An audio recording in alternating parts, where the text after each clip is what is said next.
تو انگریز کیپٹن اچانک معائنے کے لیے آ گیا۔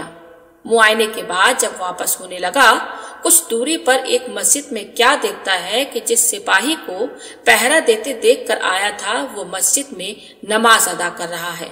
اسے سخت غصہ آیا، وہ واپس لوٹا، لیکن کیا دیکھتا ہے کہ سپاہی یعنی بابا صاحب اپنی جگہ پر موجود ہیں۔ کیپٹن نے دوبارہ مسجد میں دیکھا اور وہیں پایا۔ دوسرے روز اس نے اپنے بڑے افسر کے سامنے بابا صاحب کو طلب کیا اور کہا، ہم نے تم کو رات دو جگہ دیکھا ہے، ہم کو لگتا ہے کہ تم خدا کے کوئی خاص بندے ہو۔ یہ سننا تھا کہ بابا صاحب کو کیفیت طاری ہو جاتی ہے اور آپ اس جلال و کیفیت کے عالم میں اپنے مخصوص مدراسی لہجے میں فرمایا، لو جی حضرت، اب دو نوکریاں نہیں کرتے جی حضرت۔ یہ کہہ کر بابا صاحب جذب و جلال میں فوجی احاطے سے باہر نکل آئے۔ کامٹی میں رشتہ داروں کو خبر ملی کہ بابا صاحب پر پاگل پن کا دورہ پڑ گیا ہے اور انہوں نے نوکری چھوڑ دی ہے۔ نانی نے بےتاب ہو کر ساگر آئی اور دیکھا کہ نواسے پر بے خودی طاری ہے۔ وہ بابا صاحب کو کامٹی لے گئی اور دماغی مریض سمجھ کر ان کا علاج شروع کیا، لیکن کوئی مرض ہوتا تو علاج کارگر ہوتا۔ 4 سال تک بابا صاحب کو وہی سرور و کیفیت طاری تھی۔ لوگ آپ کو پاگل سمجھ کر چھیڑتے اور تنگ کرتے تھے، لیکن کچھ لوگ احترام بھی کرتے تھے۔ آپ کی زندگی میں حضرت عبداللہ شاہ قادری کامٹی اور بابا داؤد مکی چشتی ساگر کا بہت اثر رہا۔ حضرت عبداللہ شاہ قادری وہی بزرگ ہیں جو مدرسے میں آپ کو پہچان لیے تھے۔ بعد میں جوانی کے عالم میں بھی بابا صاحب آپ کی خدمت میں حاضر ہوا کرتے تھے۔ آپ اپنا جھوٹا شربت بابا صاحب کو پلایا کرتے تھے۔ آپ کا مزار مبارک کامٹھی میں ہے۔ حضرت بابا داؤد مکی کو حضرت خواجہ شمس الدین ترک پانی پتی، جو حضرت علاء الدین صابر کلیری کے خلیفہ ہیں، سے خلافت تھی۔ آپ پیر کے حکم سے ساگر آ گئے اور وہی آپ کا مزار مبارک ہے، وہی مزار جہاں بابا صاحب 2 سال تک شب بیداری کیا کرتے تھے۔ قلندر بابا اولیاء فرماتے ہیں، بابا تاج الدین کو حضرت عبداللہ قادری کامٹھی سے قربت حاصل ہوئی اور بابا داؤد مکی چشتی سے اویسیہ نسبت حاصل ہوئی۔ بابا تاج الدین اکثر کہا کرتے، ہمارا نام تاج محی الدین تاج معین الدین ہے۔ ایک مرتبہ آپ کی ملاقات حضرت عبداللہ شاہ قادری ناگپوری رحمۃ اللہ علیہ سے ہوئی۔ انہوں نے آپ کو ایک خشک میوہ دیا اور فرمایا کہ کم کھاؤ، کم سو، کم بولو، کثرت سے تلاوت قرآن کرو۔ اس میوے کو کھاتے ہی آپ پر وسط طاری ہوا۔ اس کے بعد آپ اکثر وسط میں کھو جاتے۔ ایک مرتبہ گھومتے گھومتے آپ ناگپور چلے گئے۔ ایک انگریز عورت نے فریاد کی تو فوج کے افسر نے آپ کو گرفتار کر لیا اور مجسٹریٹ کے حکم سے آپ کو 2 سفر کو پاگل خانے میں لگا گیا۔ دوسرے دن ایک سپاہی نے آپ کو کامٹھی کی گلیوں میں گھومتے ہوئے دیکھا۔ اس نے یہ بات افسر کو بتائی تو وہ فوراً گھوڑے پر سوار ہو کر تیزی سے ناگپور گیا۔ جب وہ پاگل خانے میں پہنچے تو اس نے دیکھا کہ بابا ایک درخت کے نیچے جلوہ فرما ہے اور مسکرا رہے ہیں۔ اس نے وہاں کے ڈاکٹر سے بات کی تو ڈاکٹر اس کو اس کوٹری کی طرف لے گیا جہاں بابا کو سلاخوں کے پیچھے بند کیا گیا تھا۔ وہاں پہنچ کر دیکھا تو بابا کوٹری کے اندر ہیں اور مسکرا رہے ہیں۔ افسر کو دیکھ کر آپ نے فرمایا، تم اپنا کام کر رہے ہو اور میں اپنا کام۔ یہ سن کر وہ افسر اتنا متاثر ہوا کہ وہ ہر اتوار کو اپنے پریوار کے ساتھ بابا کی زیارت کے لیے آنے لگا۔ ایک مرتبہ آپ لوہے کے برتن میں مٹی بھر کر اسے سر پر رکھ کر جا رہے تھے۔ پاگل خانے کے افسروں نے دیکھا تو حیرت پڑ گئے کہ مٹی سے بھرا ہوا برتن آپ کے سر سے تھوڑا اونچا ہوا میں آپ کے ساتھ چل رہا ہے۔ پھر پاگل خانے کے ڈاکٹروں نے آپ کو پاگل خانے کے احاطے میں لوگوں سے ملنے کی اجازت دی۔ ایک مرتبہ آپ لوہے کے برتن میں مٹی بھر کر اسے سر پر رکھ کر جا رہے تھے۔ پاگل خانے کے افسروں نے دیکھا تو حیرت میں پڑ گئے کہ مٹی سے بھرا ہوا برتن آپ کے سر سے تھوڑا اونچا ہوا میں آپ کے ساتھ چل رہا ہے۔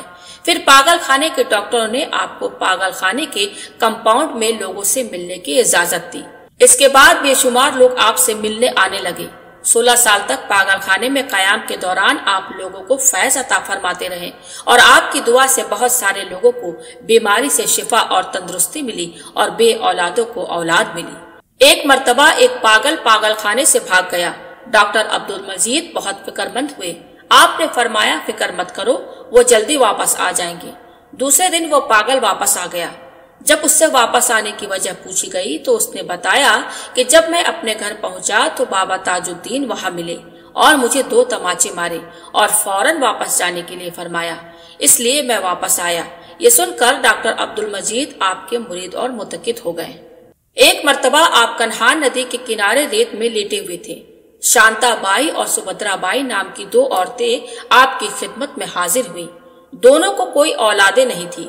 جیسے ہی دونوں بابا کے قریب پہنچی تو آپ نے ان کے دل کی خواہش جان لی اور 2 لڈو نکالے اور دونوں لڈو میں سے تھوڑا چکھ کر دونوں کو ایک ایک لڈو دیا اور دعا کی۔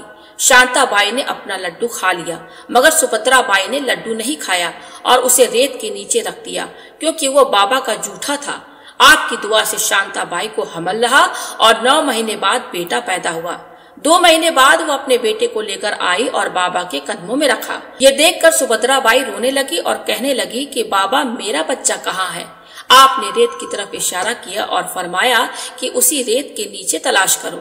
سبھدرا بائی کو اپنی غلطی کا احساس ہوا، اس نے معافی مانگی، آپ کو رحم آیا اور دعا کی تو دوسرے سال اللہ کے فضل سے سبھدرا بائی کو بھی بیٹا پیدا ہوا۔ ایک مرتبہ آپ بازار سے گزر رہے تھے، ایک سونار کی دکان پر ٹھہرے اور فرمایا کہ اپنے مکان کو خالی کر دو۔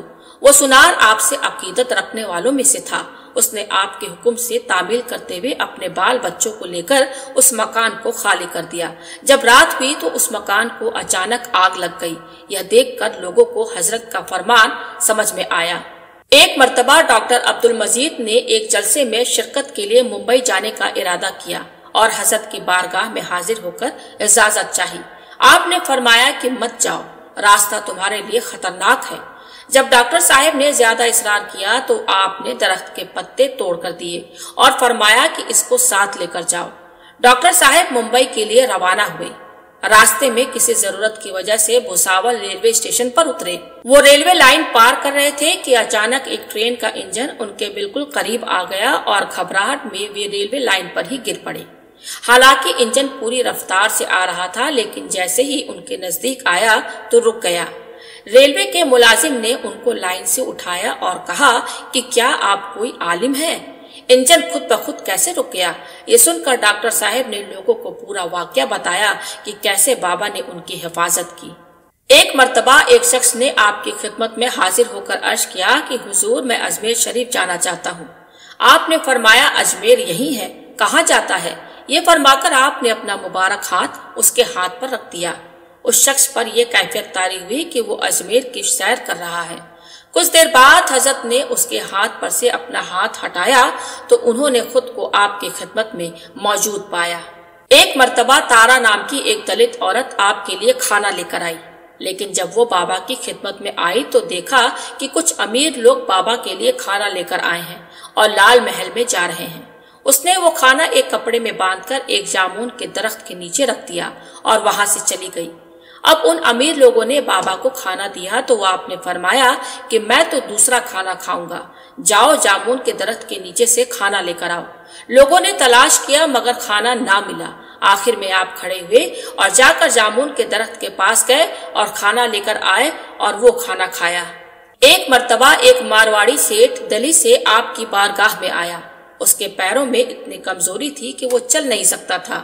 جب وہ خود کو گھسیٹتا ہوا بابا کی بارگاہ میں پہنچا تو آپ نے اس کو اپنے پیر سے لات ماری اور فرمایا تم چل سکتے ہو، پھر بھی بیل کی طرح چلتے ہوئے یہاں آئے ہو۔ یہ سن کر اس سیٹھ کو تعجب ہوا۔ بابا نے پھر سے کہا تم نے سنا نہیں کہ میں نے کیا کہا؟ اگر تم میری بات نہیں مانو گے تو میں پھر سے تمہیں لات ماروں گا۔ یہ سن کر وہ سیٹھ فوراً کھڑا ہوا اور دوڑ کر باہر چلا گیا۔ یہ دیکھ کر وہاں موجود تمام لوگوں کو بڑی حیرت ہوئی۔ آپ حضرت داؤد چشتی رحمۃ اللہ علیہ کے مرید اور خلیفہ ہیں۔ آپ کو حضرت عبداللہ شاہ قادری ناگپوری رحمۃ اللہ علیہ سے بھی فیض ملا ہے۔ آپ کے خلفاء حضرت مولانا عبدالکریم شاہ عرف یوسف شاہ بابا رحمۃ اللہ علیہ کراچی پاکستان، حضرت قادر بابا رحمۃ اللہ علیہ وجیا نگرم آندھرا پردیش۔ محرم 1344 ہجری میں آپ بیمار ہوئے۔ مہاراجا راگھوجی راؤ نے ڈاکٹر سے آپ کا علاج کرانے کے لیے کہا مگر آپ نے انکار کر دیا۔ لوگ آپ کی زیارت کے لیے آتے رہے۔ پیر کے روز وصال سے پہلے آپ نے اپنے ہاتھ اٹھائے اور مسکرا کر لوگوں کو دیکھا اور پھر بستر پر لیٹ گئے۔ آپ کا وصال 26 محرم 1344 ہجری کو پیر کے روز ہوا۔ آپ کا مزار شریف تاج باغ ناگپور مہاراشٹر میں ہے۔ اللہ تعالیٰ اس حبیب صلی اللہ علیہ وسلم کے صدقے میں اور حضرت بابا سید تاج الدین محمد رحمت اللہ علیہ اور تمام اولیاء اللہ اور اہل بیت کے وسیلے سے سب کو مکمل عشق رسول عطا فرمائے اور سب کے ایمان کی حفاظت فرمائے اور سب کو نیک عمل کرنے کی توفیق عطا فرمائے اور سب کو دنیا و آخرت میں کامیابی عطا فرمائے اور سب کی نیک جائز مرادوں کو پوری فرمائے، آمین۔